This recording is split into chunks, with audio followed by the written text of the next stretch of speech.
My name is Andrew Kramer, and I'm a visual effects artist, designer, and I love VFX, right? Like, I love anytime a big studio releases their demo reel and they show all the work they did, like, it blows my mind. But my favorite are the ones taking some unusual thing and turning it into something that nobody would expect. And that's kind of how I like to use After Effects.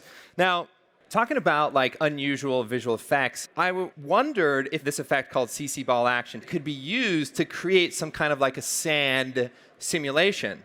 And the result was actually really cool. So let me pull open this quick project. OK, in this particular effect, there's an effect called ball action.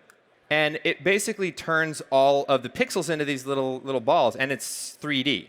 And you can change the size, to make them really small. And then you can sort of choose the way that it like twists or, kind of like disperses basically.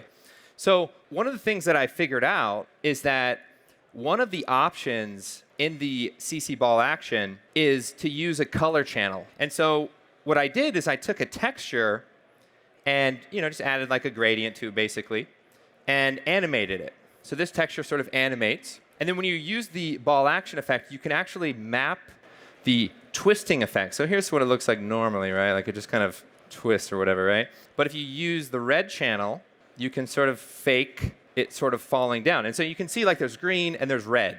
So the problem is there's no transparency, right? So this is like compositing. Every little problem, you have to keep figuring it out. So how do I get the green out of there? So there's another effect called a channel mixer.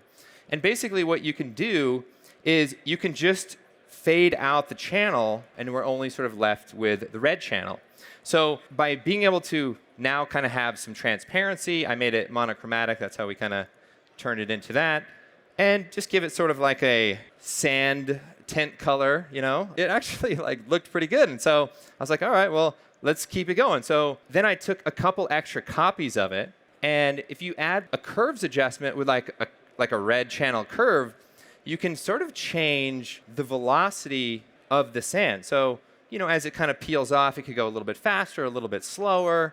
And in order to create enough particles, you just layer it together.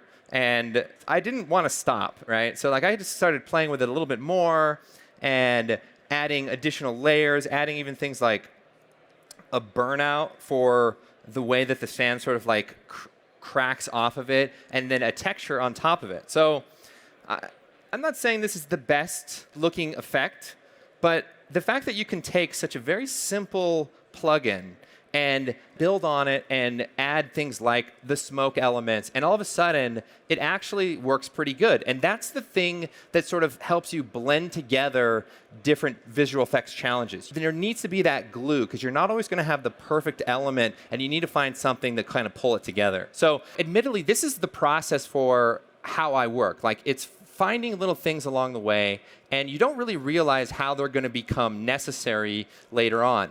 There is one last thing I kind of want to talk about, which is why doing these kinds of experiments is like really important to help you be a better artist, be more well-rounded, when you face these kinds of challenges. So at one point in time, I did this project that was like very challenging, like the most challenging project. And in this sequence, I thought back to a lot of tutorials that I've created, some 10 years ago, things like this shockwave effect, where you take the fractal noise and you wrap it into like a circle, and things like this particle storm moving through this reflective ball, very reminiscent. I did this submerged tutorial where like I traveled down with like a camera projection, a city effect. So I'm using all of the techniques and all of the things that I've learned, and then finally when I have this project, I'm able to sort of call on all these different things, kind of pull it all together. And so that's why I love After Effects, because it gives you that freedom, that flexibility. And I'm Andrew Kramer. Thank you so much for coming out, and we will see you next time. It's definitely good to be back here at NAB, bringing back all those good memories. Fun to finally see everybody face to face again. It's been a couple of years since my last presentation, and so to get back up on the stage in front of the lights and just put it out there, it feels right. It's been a lot of fun this year at NAB, and definitely excited for the next one. You can just tell that everyone is excited to get back together, and it's just going to get better from here.